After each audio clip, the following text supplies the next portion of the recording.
Ibu hamil itu biasanya berat badannya naiknya terlalu signifikan dokter, kayak lebih dari 10 kilo, terus bisa. kakinya bengkak, tangannya bengkak. Diabetes pada saat hamil. Iya. Pada saat hamil ini diabetesnya memang masalahnya di insulinnya, tapi disebabkan oleh adanya hormon-hormon yang dikeluarkan oleh plasenta dari ibu yang hamil tadi. Jadi ada berbeda-beda di situ. Di mana semuanya disebut diabetes mellitus, tapi itu tadi kalau 1 dan 2 memang diabetes mellitus tipe 1 dan 2. Kalau yang hamil tadi diabetes gestasional atau karena hamil.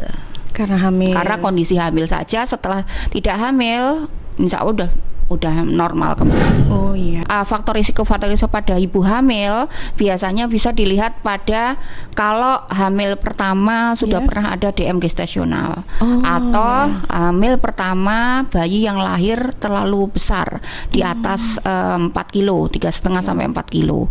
Kemudian atau bisa juga ada beberapa kali keguguran. Bisa juga bisa menjadi faktor resiko yang harus diwaspadai dengan screening, atau bisa juga dari ketuban cairan ibu yang bisa berkurang ataupun berlebih, itu bisa di faktor risiko. Tapi gitu, karena kadang dari yang saya ceritakan tadi lebih sering ke kehamilan kedua ya kelihatannya, sehingga perlu di screening pada minggu pertama. Kalau di minggu pertama kehamilan tidak terlihat, belum tentu juga tidak. Nanti diulang lagi di minggu kedua. Sebenarnya tidak harus kita takut dengan diabetes. Kita dimulai umur di atas 40 atau boleh secara dini 30 ke atas itu kita udah harus mulai banyak ada aktivitas, dan kemudian juga gaya hidup yang bagus. Gaya hidup itu bisa kurangi minuman manis-manis ya. Sekarang banyak kekinian minuman boba segala macam, minuman itu padahal kita nggak ngerti. Padahal enak itu dokter. 1 gelas kalau sekilas aja kita tahu 1 gelas minuman masa kini itu sama dengan 2 entong nasi. Sekarang pilihannya tergantung ke kita. Kita mau kenyang minum boba atau makan nasi. Kalau saya milih nasi.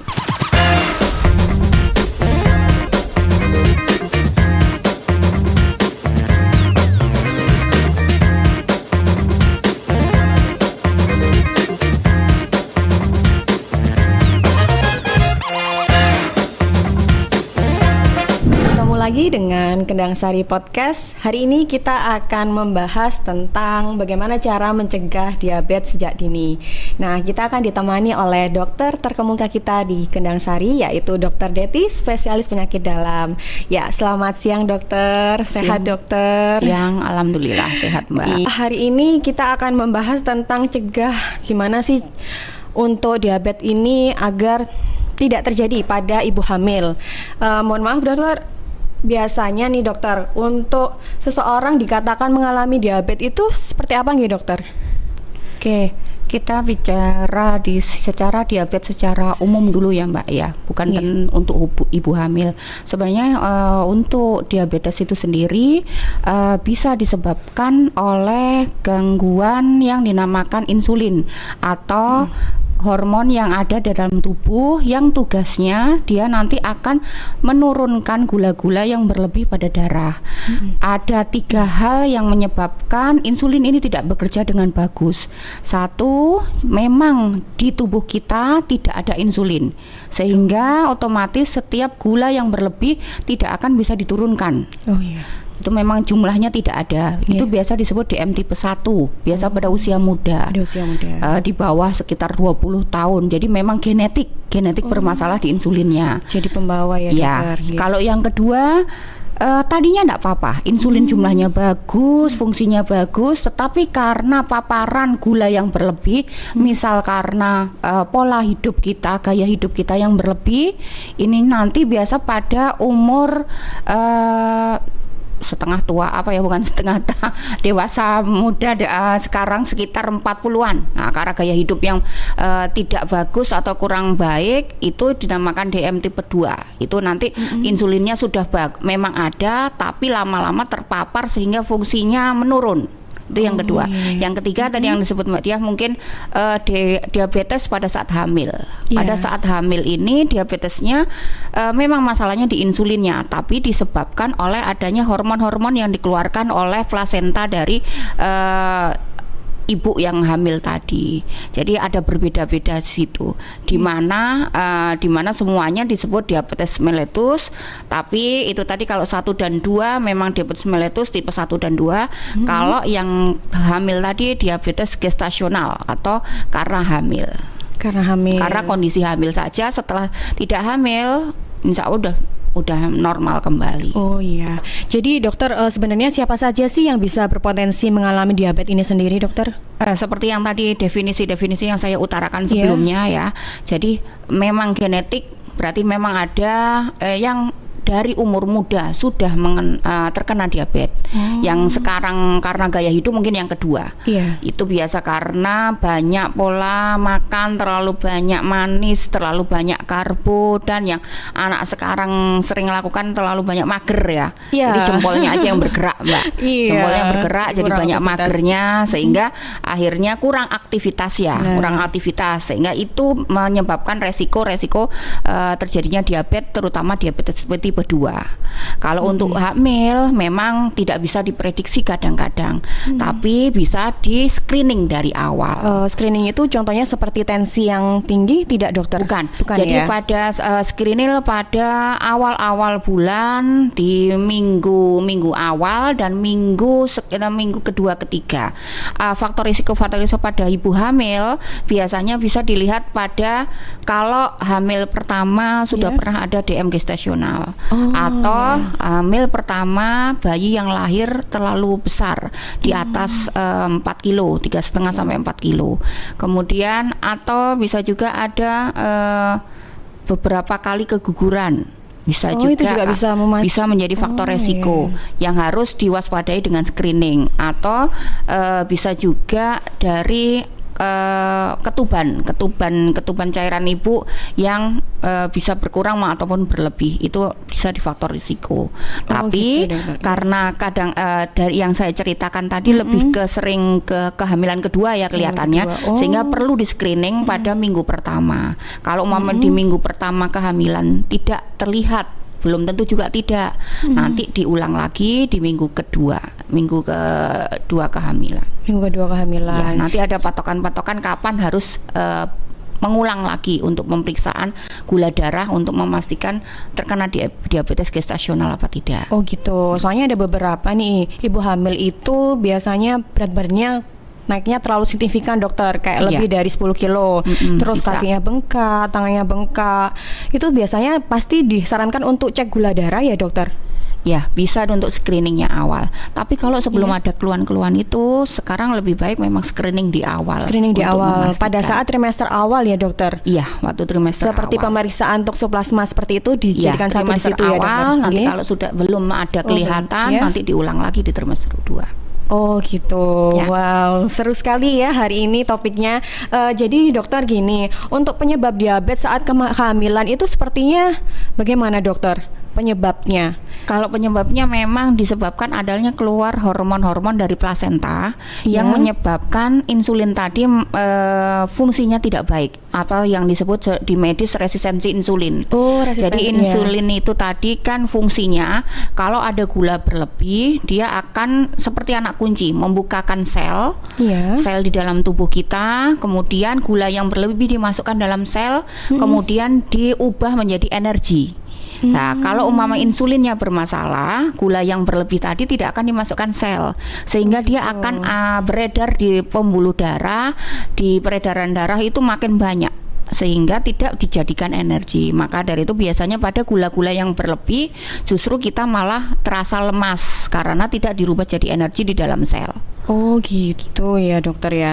Sebenarnya gejala pada umumnya ya, dokter, yang dikeluhkan untuk penderita diabetes sebenarnya seperti apa ya, dokter? Ya, gejalanya. Gejala-gejala itu mungkin yang kita lihat pertama mungkin dari faktor resiko ya. Kalau umpamanya kita gaya hidupnya tidak bagus, mager atau kurang aktivitas, ini faktor resiko terjadinya diabetes tipe 2 tadi. Atau yang kedua, kalau kita ada dianugerahi warisan mungkin ya, warisan tanda petik dari orang tua. Iya. Ya. Iya, Jadi kalau orang tuanya diabetes, kita harus mulai waspada. Ada pemeriksaan untuk memastikan kita terkena diabetes apa tidak. Ada yang disebut kalau di bahasa awam bakat diabetes. Tapi sebenarnya itu kalau di medis dikatakan prediabetes. Ya, ada pemeriksaan yang dinamakan HbA1c itu untuk mengetahui fungsi dari pankreas itu sendiri. Jadi apakah pasien ini terkena prediabetes atau bakat diabetes, atau awal dari diabetes, atau sudah udah diabetes. Itu kalau dari pemeriksaan lab atau faktor resiko ya. Tapi kalau umpamanya tadi dilihat gejala-gejalanya, justru biasanya gejala-gejalanya itu malah tidak ada atau tidak kasat mata.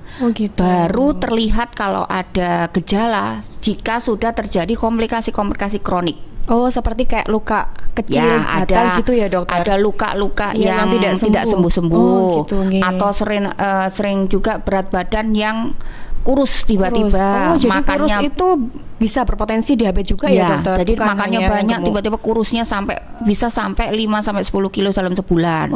Ya, bisa juga dari kalau dari penglihatan mata kabur. Sampai matanya kabur bisa ya, mata kabur sudah ada komplikasi. Atau yang sering banyak di pasien-pasien saya itu biasanya kadang-kadang gejala kebas. Gejala kebas di ujung-ujung jari, tangan, ini biasanya kaki. dialami sama ibu hamil dokter, trimester awal maupun trimester akhir ya. Tapi ini bukan berarti dia pasti diabetes ya dokter. Bukan, kalau itu kalau beda lagi sama hamil. Tapi ini lebih ke komplikasi kronik pada ibu memang yang diabetes tipe 2. Jadi kekebas atau rasa panas lainnya lama-lama bahasa Jawa mungkin geringgingen ya. Geringgingen itu mungkin yang diwaspadai kemungkinan terjadinya diabetes. Itu mungkin contoh-contoh biasanya memang sudah terjadi keluhan baru sudah langsung ya dokter ya. Jadi sebenarnya ada berapa jenis diabetes sendiri itu? Itu tadi yang pertama saya juga bilang ada diabetes tipe 1 yang memang genetik masalahnya di insulinnya, ada tipe 2 memang karena gaya hidup, insulinnya tidak bermasalah tapi fungsinya yang bermasalah. Kemudian DM gestasional atau diabetes yang disebabkan pada kehamilan. Jadi apa ini dokter yang harus dicegah untuk penderita diabetes? Kan dia ini ada pewaris nih dokter. Gimana cara mencegahnya dokter biar jangan sampai terjadi lah. Ya, sebenarnya kalau umpamanya kita udah dapat anugerah warisan itu tadi nggak usah sedih ya. Yang penting kita mulai gaya hidup yang bagus. Sebenarnya tidak harus kita takut dengan diabetes. Kita dimulai umur di atas 40 atau boleh secara dini 30 ke atas itu kita udah harus mulai banyak ada aktivitas dan kemudian juga gaya hidup yang bagus. Gaya hidup itu bisa kurangi minuman manis-manis ya. Sekarang banyak kekinian minuman boba segala macam, minuman itu padahal kita nggak ngerti. Padahal enak itu dokter. Satu gelas kalau sekilas aja kita tahu satu gelas minuman masa kini itu sama dengan 2 entong nasi.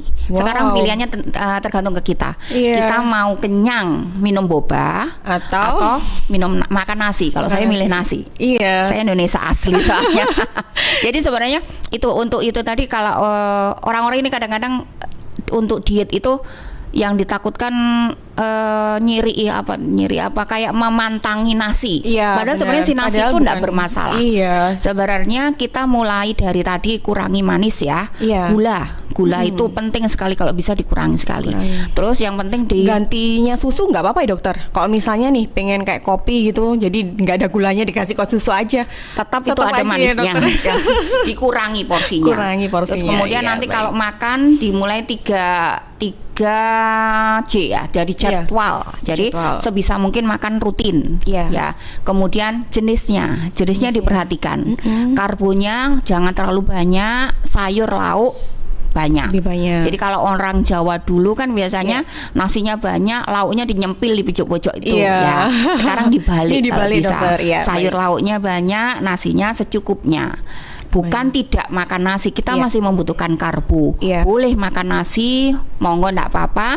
Cuma yang ketiga yang perlu diperhatikan juga cara penyajian. Oh, cara penyajiannya. Karena kadang-kadang saya udah nggak makan nasi dok, saya nggak minum, tapi cemilan. Kalau umpama nggak makan tapi OT-OT bisa 3. Iya, itu dokter. Pisang goreng bisa 4. Bener. Padahal kalau yang tadi saya sebut cemilan itu bisa di 1.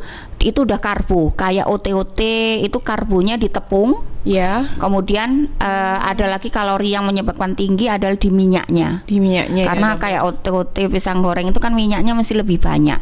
Iya, Udah ada pastinya. tepung, udah ada karbonya, sudah ada minyaknya. Jadi lengkap. di pemilihan di porsi atau cara penyajiannya, nih, dokter. Jadi, Iya. minyaknya mulai dikurangin. Itu untuk memperbaiki gaya hidup ya. Kalau Iya. umpamanya kita sudah ada warisan diabetes. Jadi lebih ya. baik dikukus ya, dokter ya. Sebenarnya Benar nggak memang sih ekstrimnya alternatif? lebih baik dikukus. Iya. Tapi saya nggak jamin deh kalau umpamanya dikukus tuh nggak enak toh. Nggak Dipandang nyaman. itu juga nggak enak. Iya. Ya. Kalau saya sih untuk merubah gaya hidup itu untuk ke depan, untuk selamanya, Iya. bukan dalam waktu jangka Jangka pendek, pendek. benar. Jadi mulailah bertahap.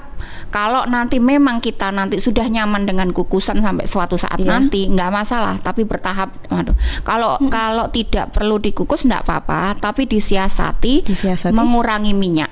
Oh, dikurangi Jadi minyaknya. kalau perlu minyaknya enggak boleh sampai kecelup apa ya bahasa jadi enggak sampai Jangan sampai minyaknya yang minyaknya, deep iya, fried. sampai Ya. fried banget, Jadi iya. mungkin sekarang banyak banyak penyajian, banyak pola penggorengan Iya. teflon yang minyaknya sedikit. Sedikit, benar. Atau air fryer Air ya fryer yang sekarang minyak. biasanya Soalnya digunakan. banyak sekarang. Memang sih enakan kalau kecelup banget ya. Kalau Iya, deep fried lebih enak. gurih gitu, dokter. Cuma itu tadi kembali ke gaya hidup, maunya Iya. hidup sehat atau bagaimana.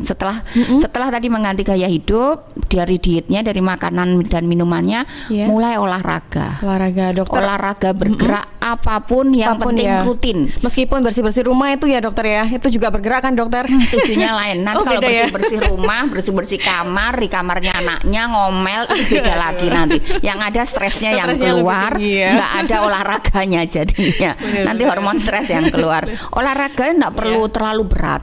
Asal rutin. Asal rutin ya, Yang dokter. banyak-banyak sudah saya olahraga, tapi cuma sekali seminggu. Seminggu sebenarnya nggak perlu setiap hari. Iya. Cukup 3 sampai 5 kali 3 sampai seminggu, 5 kali asal rutin. Yang penting rutinnya itu sama pokoknya bergerak. Cuma ya lebih baik memang dikhususkan bergerak untuk olahraga ya. Iya, durasinya itu berapa lama sih, dokter, untuk olahraga sendiri? Nggak usah terlalu Lama-lama ya. sekitar 10 sampai 15 menit mungkin cukup. 15 menit sudah untuk cukup ya, bergerak dokter saja ya. pokoknya. Jadi dokter, apa yang harus dilakukan nih, dokter, untuk penanganannya diabetes pada ibu hamil nih, misalnya jika ibu hamil ini terdiagnosa dia positif untuk terkena diabetes itu sendiri? Oke, kalau diabetes hamil setelah melewati screening dan dia akhirnya terdiagnosa DMG gestasional, pengobatannya diabetes gestasional ini mau nggak mau memang dengan injeksi. Oh, Karena obat-obat minum penurun gula Iya. itu mempengaruhi organogenesis atau pembentukan organ dari si bayi. Jadi lebih aman dengan suntik. Selama hamil, Jadi selama hamil harus pakai suntik. oh, jadi dia seperti ketergantungan ya, dokter, harus Enggak juga. Oh, enggak ya. Sebenarnya suntik ini hanya pengganti obat minum. Oh, gitu. Karena obat minum tidak bagus untuk bayi Untuk atau bayi. janin. Oh. Sebenarnya enggak usah terlalu takut karena suntik itu sendiri sudah disetting Iya. untuk orang-orang awam, bukan suntik yang seperti yang ada di rawat inap yang perawat gitu. mbak-mbak perawat melakukan tidak. Iya, kadang Nanti ibu hamil bentuk takut nih, dokter. gampang banget. Iya. Biasanya hanya bentuknya bolpen, Oh, tinggal seperti bolpen. dan jarumnya sangat kecil sekali, Oh, bikin nyaman semuanya. Iya, jadi nggak perlu khawatir ya untuk ibu hamil ya apabila terkena diabetes. Jadi penanganannya seperti itu. Dokter, bagaimana nih pengaruh diabetes pada kesehatan tubuh maupun fungsi organ tubuh lainnya, dokter? Terutama pada ibu hamil ya. Ya, kalau secara umum dulu ya Mbak, Nggih. diabetes itu komplikasinya bisa dari ujung rambut sampai ujung kaki. Oh, gitu, dokter. Semua Iya. organ bisa terkena dampak dari diabetes. Oh. Dan parahnya Iya. diabetes itu kadang-kadang memang tidak kasat mata untuk komplikasi.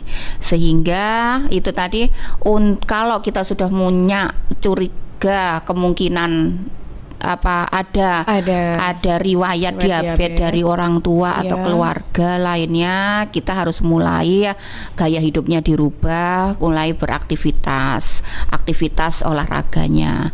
Kemudian juga kalau umpamanya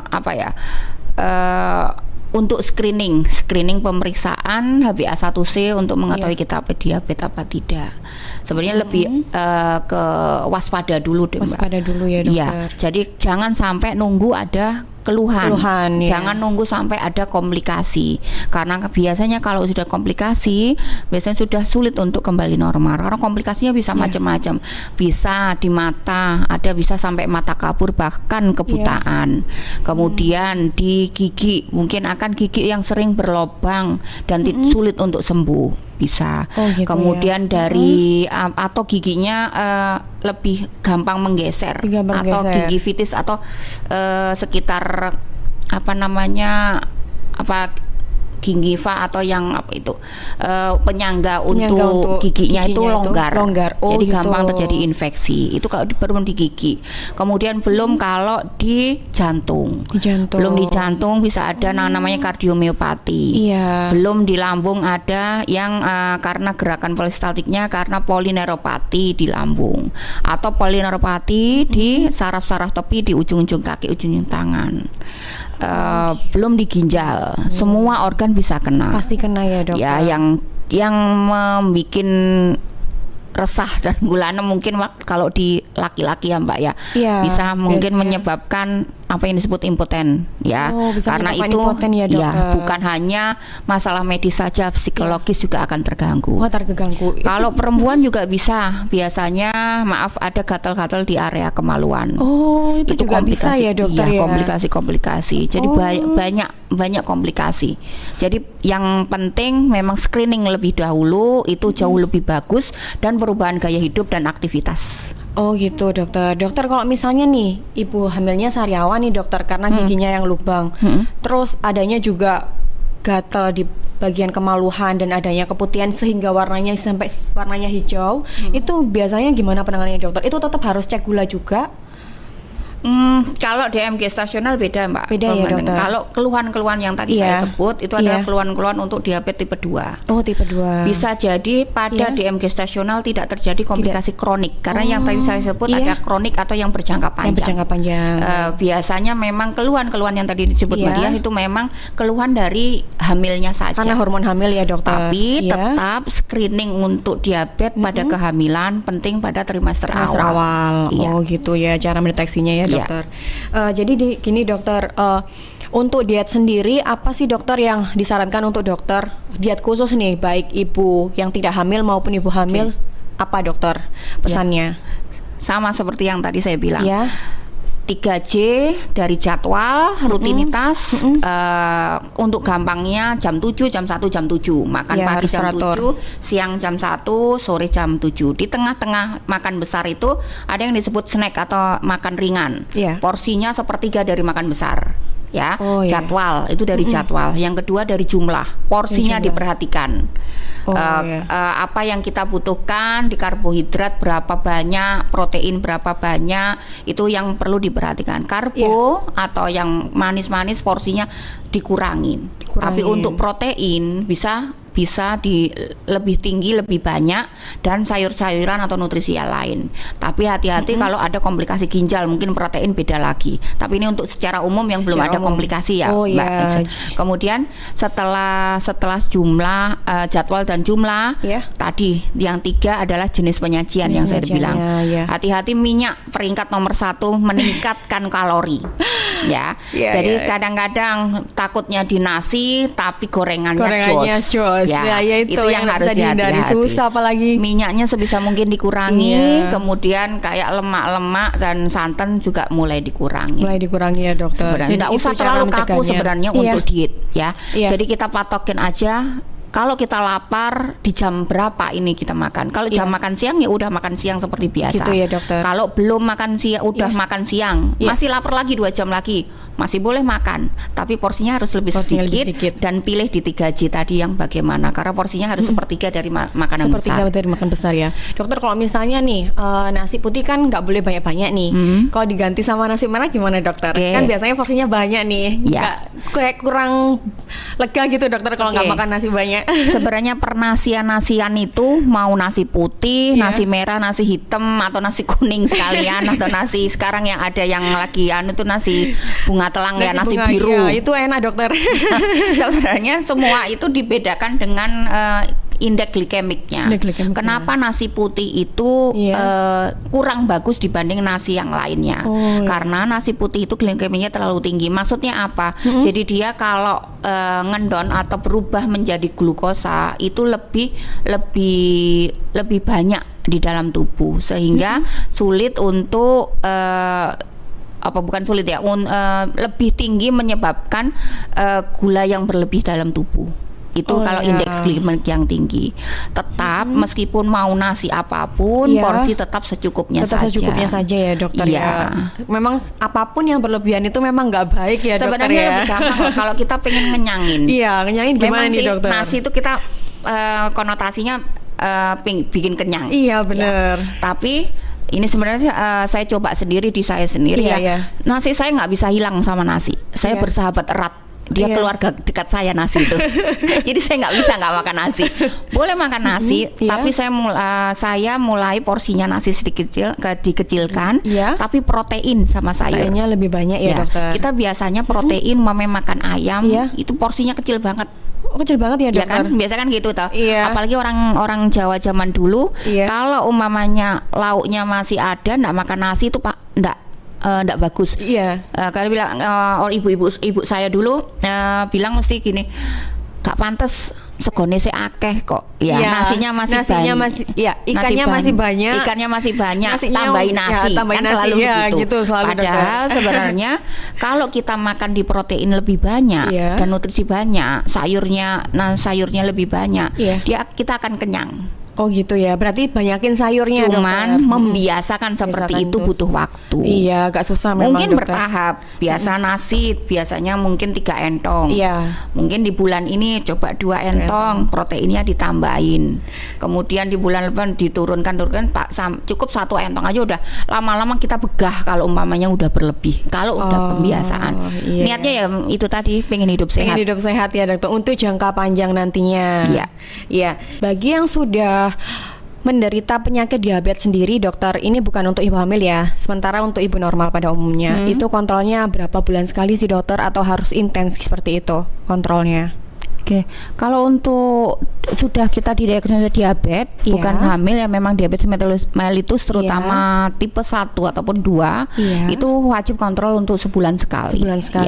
Untuk memantau kadar gula setinggi apa kadar gula yang terjadi, atau bisa juga untuk mengecek HbA1c setiap 3 bulan sekali. 3 bulan sekali. Jadi datang itu konsultasi ke dokter, kemudian cek lab ya, dokter. Tidak ada pemeriksaan lain seperti apa gitu, dokter? Kalau nanti beberapa ada jadwal untuk mengetahui faktor resiko atau komplikasi yang terjadi. Misal untuk pemeriksaan ginjal, pemeriksaan lab untuk ginjalnya, pemeriksaan foto torak untuk dada, untuk mengetahui jantungnya, untuk mengetahui mungkin pemeriksaan elektrokardiografi untuk irama jantungnya. Jadi selain untuk gula darah itu sendiri, juga untuk mengetahui apakah sudah terjadi komplikasi apa tidak. Seperti yang saya tadi bilang, karena komplikasi diabetes itu sendiri kadang-kadang tidak kasat mata. Kalau sudah berat, biasanya baru terjadi keluhan. Jadi kalau belum ada keluhan bukan berarti tidak ada komplikasi. Jadi perlu untuk tetap memonitor memonitor komplikasi yang dokter. terjadi. Betul. Sama seperti darah tinggi ya, dokter, tetap harus dikontrol terus ya.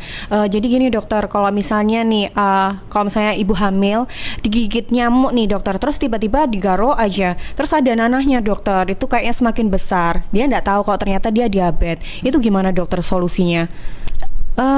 Tergantung dia diabetes, tapi apapun itu, Iya. baik dia diabetes tipe 2 ataupun diabetes karena hamil, Iya. kalau sudah terjadi infeksi, kalau sudah Iya. ada nanah berarti Iya. ada infeksi. Oh, gitu. Paling mengatasinya ya Iya. dengan atasi luka itu, Iya. disembuhkan, dan kemudian kalau memang gulanya yang berlebih, kontrol gulanya. Kontrol Karena gulanya. kalau gula yang berlebih itu sulit menyembuhkan luka yang terjadi, dan luka yang tidak sembuh-sembuh juga akan menyebabkan gula yang berlebih. Jadi kayak lingkaran setan. Oh, kayak Jadi lingkaran dua-duanya setan. harus diatasi Harus semua. diatasi. Gulanya diatasi, lukanya juga harus Lukanya diatasi. Kok misalnya di dokter pemeriksaannya itu misalnya ini diabetesnya rendah, jadinya pemeriksaannya itu bisa kontrol berikutnya cuma sebulan sekali. Nah, ini dilihat ternyata perkembangan lukanya ini kok tambah besar terus sampai bikin bengkak di pahanya. Misalnya ini lukanya di bagian betis gitu dokter, sampai bengkak di pahanya. Itu bisa sampai dia naik ke tingkat yang lebih ke atas apa gimana dokter? Selama Itu masih diabetes. ada infeksi, infeksinya harus dihilangkan. Oh gitu ya dokter. Jadi apapun Iya. penyebabnya, baik diabetes atau tidak, kita lihat underlying disease-nya. Iya. Kalau memang diabetes, ya atasi diabetesnya, Iya. juga atasi lukanya itu sendiri. Kalau memang ada gangguan dari peredaran darahnya, yaitu diatasi, lukanya juga diatasi. Lukanya diatasi Jadi juga. tergantung penyebabnya apapun, tetap luka harus diatasin. Tetap ya, meskipun Iya, perawatannya sesimpel itu di rumah juga enggak apa-apa ya dokter. Apa harus tetap tergantung kunjungan ke dokter? bentuk luka, besar luka, Besar luka. dan letaknya juga di mana. Oh gitu, lebih Iya. baik langsung konsultasi aja ke dokter Iya. Deti ya. Iya. Dokter, ini pesan apa dokter yang harus diberikan kepada ibu hamil maupun ibu normal pada umumnya atau bapak juga untuk penderita maupun orang yang tidak menderita diabetes itu sendiri dokter? Oke, kalau untuk semua ya tadi yang Iya. saya bilang untuk kalau ibu hamil dulu ya. Iya. Kalau untuk ibu hamil yaitu tadi penting untuk screening pada Screening, saat ya, kehamilan di trimester pertama untuk tahu apakah kita pengidap terkena diabetes gestasional apa tidak. Iya. Itu di trimester awal.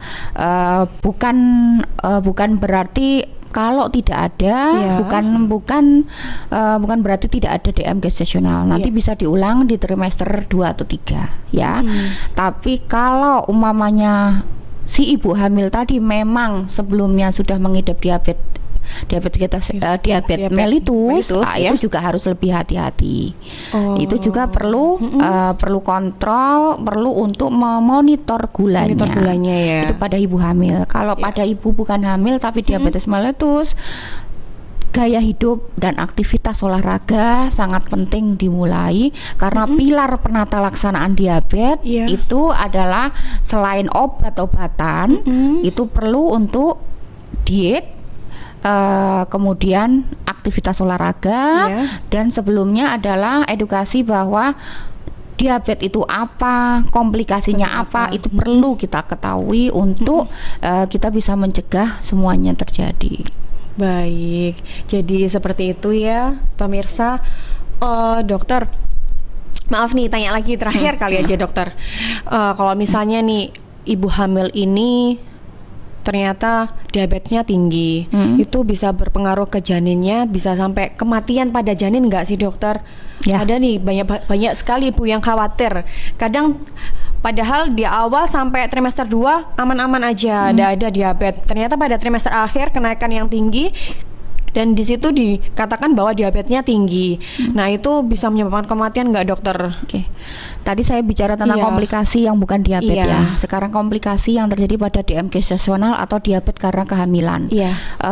Komplikasi-komplikasi itu bisa dari 3 hal. Iya. Dari komplikasi di ibunya sendiri, komplikasi di bayinya, dan komplikasi di jalan lahir. Ya, kalau yang paling gampang itu komplikasi di jalan lahir.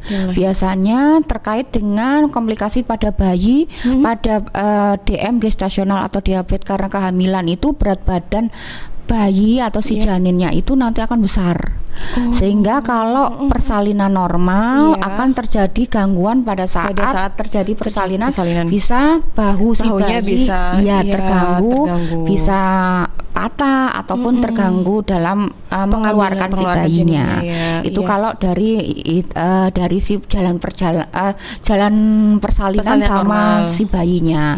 Tapi bisa juga dari si ibunya sendiri, ketubannya bisa berlebihan ataupun bisa malah berkurang. Oh, jadi lebih baik disarankan untuk persalinan sesar ya Bu Dokter ya? Bisa juga nanti, tapi itu akan mempengaruhi kehidupan dari janin itu sendiri. Kemudian juga bisa dilihat dari organogenesis atau pembentukan dari organ-organ si janin. Itu juga nanti akan ada komplikasi yang tidak terbentuk dengan bagus. Terus komplikasi yang lain, si bayi ini nanti bisa juga akan terjadi diabetes atau awalnya dari obesitas yang berat badan yang berlebih, kemudian akan terjadi diabetes pada si bayinya ini. Si ibunya sendiri pun kalau nanti screeningnya tidak sampai monitor sampai setelah melahirkan, mungkin bisa nanti tadinya diabetes gestasional bukan diabetes pada si ibu, nanti bisa menjadi diabetes tipe 2 juga bisa. Jadi pentingnya screening dan monitoring pada ibu-ibu yang hamil karena diabetes karena kehamilan. Ya. Jadi ibu hamil wajib kontrol ya ke dokter penyakit dalam, baik trimester awal maupun trimester akhir. Dokter, apakah diabetes itu bisa sembuh nggak sih dokter, baik diabetes ringan maupun diabetes berat? Ringan dan berat itu tergantung dari, kita bisa lihat dari kadar HbA1c yang tadi saya bilang, karena kadar HbA1c itu adalah kadar rata-rata gula terhadap 3 bulan yang lalu. Kalau di atas 9-10 berarti rata-rata gulanya sekitar 300-400. Jadi sebenarnya dilihat ringan beratnya dilihat dari kadar HbA, makin tinggi berarti dia makin berat. Itu yang pertama. Yang kedua, mungkin dari tingginya itu juga bisa dilihat ada komplikasi apa tidaknya. Itu berat berarti. Itu dari ringan dan beratnya. Kemudian kalau apa tadi Pak pertanyaannya? Saya blank deh. Kalau bagaimana nih dokter? Kalau misalnya kondisinya ini tetap dokter, itu gimana caranya? Cara menyembuhkannya? Apa kondisinya ini tetap sampai tua bakalan seperti itu? Apa gimana dokter? Bisa sembuh dan tidaknya tergantung gaya hidup kita. Gitu ya, balik lagi ya. Semua gaya harus hidup. Disiplin. Kalau umpama kita sebenarnya cuma kadang-kadang orang-orang mikir nggak mungkin ini, mosok saya mau membatasin makan sampai gini, terus makan apa? Banyak-banyakin pasan saya kan gitu. Ini nggak boleh, ini nggak boleh. Padahal saya tadi sudah membebaskan. Mau apa boleh, asal 3 itu. Cuman porsi. Sebenarnya kalau di umur 40 ya Mbak, 30-40, apa saya nggak sudah kita makan, semua tahu. Rasa makanan yang seperti itu, manisnya kayak gitu, gurihnya kayak gitu. Kita cuma lapar mata. Cobalah mengurangi porsi pelan-pelan sama aktivitas olahraga itu tadi. Bisa disembuhkan beberapa jika kita kuat di diet atau gaya hidupnya. Selama kita gaya hidupnya tetap masih tidak bagus, masih terlalu gula loadnya tinggi atau karbohidratnya tinggi, itu berarti sulit untuk sembuh ya. Mungkin bisa terkontrol dengan obat. Jadi harus konsumsi obat kayak darah tinggi dokter? Dia terkontrol dengan obat. Tapi tadi mungkin apakah bisa kita tidak pakai obat? Mungkin bisa. Kalau kita kuat harus kuat di dietnya ya. Kayak pentingkan kebutuhan daripada keinginan ya dokter ya. Nah itu yang bikin susah ya. Baik, susah itu bukan berarti nggak bisa kan Mbak? Benar, itu semua balik lagi kamu mau atau enggak. Pilihan ada di kita. Hidup itu adalah pilihan. Hidup adalah pilihan. Kalau mau benar ya harus bisa. Apapun harus bisa dilakukan. Baik, terima kasih banyak dokter atas perbincangannya hari ini. Semoga bermanfaat untuk kita semua. Dan terima kasih banyak dokter sudah berkunjung di Kendang Sari Podcast. Semoga bisa berkunjung kembali. Habis ini mau melanjutkan aktivitas kemana nih dokter? Ke tempat praktek lagi? Enggak, sudah. Sudah selesai. Waktunya istirahat ya dokter. Bentar lagi makan siang nih dok. Betul. Baik, jangan lupa untuk subscribe, like, dan komen di Kendang Sari Podcast. Terima kasih.